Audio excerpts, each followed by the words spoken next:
The most recent documentary that I enjoyed is One Direction, This Is Us, because I feel like that's like the only documentary I think I've watched for the past 6 months.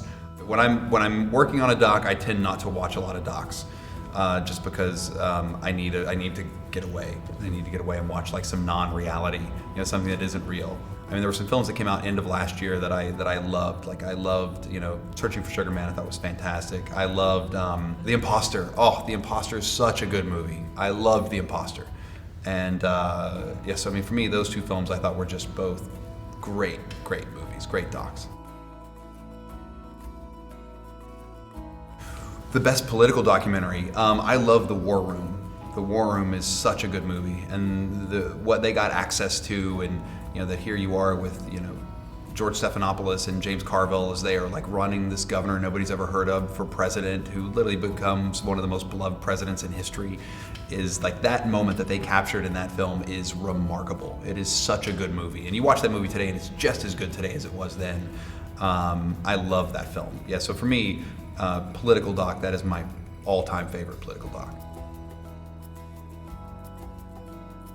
Oh my God, there's so many. There's a list of what I call gateway docs that I give to people. People are like, oh, I don't like documentaries. God, they're boring. They're like medicine. It's like I'm eating spinach, and I'm like, okay, here I'm gonna give you some movies to watch. And so I give them like King of Kong, and I let them watch King of Kong. I give them Heavy Metal Parking Lot, and I let them watch that. I give them Hands on a Hard Body. I give them American Movie. So now, and Super Size Me is also in that world of like, things that are kind of beyond the fray of like a typical doc. So once you start easing them in with kind of these gateways, like, God, those are really funny. Those movies are great. And I'm like, oh, they're good, right? And then you can start giving them something that's a little more serious. But for me, those are kind of the gateway docs that I first start to get them in. I think those are all really funny movies. Yeah, I mean, there was a bunch of movies that I loved, that, when they came out, I thought were just remarkable. I remember when I was in just after college, I guess, when Brother's Keeper came out, which I think is probably it's my favorite doc of all time. Joe Berlinger and Bruce Sinofsky's film is just the most perfect story. It is dramatic. It's a thriller. I mean, it has everything that a great thriller would have.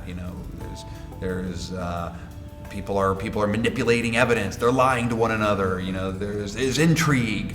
There's sex, and then it's creepy. It is like all kinds of creepy things going on. So I mean, when I saw that, and I mean, I don't know, I was probably 23, 24 when I saw it in a movie theater. I was like, wow, this movie is so good. And I saw it in a movie theater in New York, and I thought this was a great movie. Yeah, and I think that was the moment where I was like, yeah, I could make docs. That could be awesome.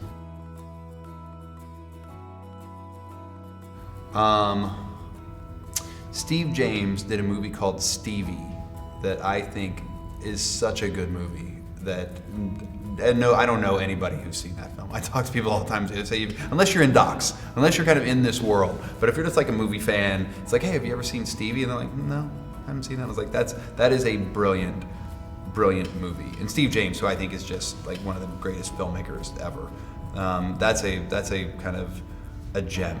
It's the story about, there was this kid that he was friends with when they were growing up, and their lives just went completely different ways. Like this guy got into like trouble with the law and was always having problems, and Steve went off and became a filmmaker, and so it was kind of just going back and finding out where this kid Stevie was, and what's happened to him.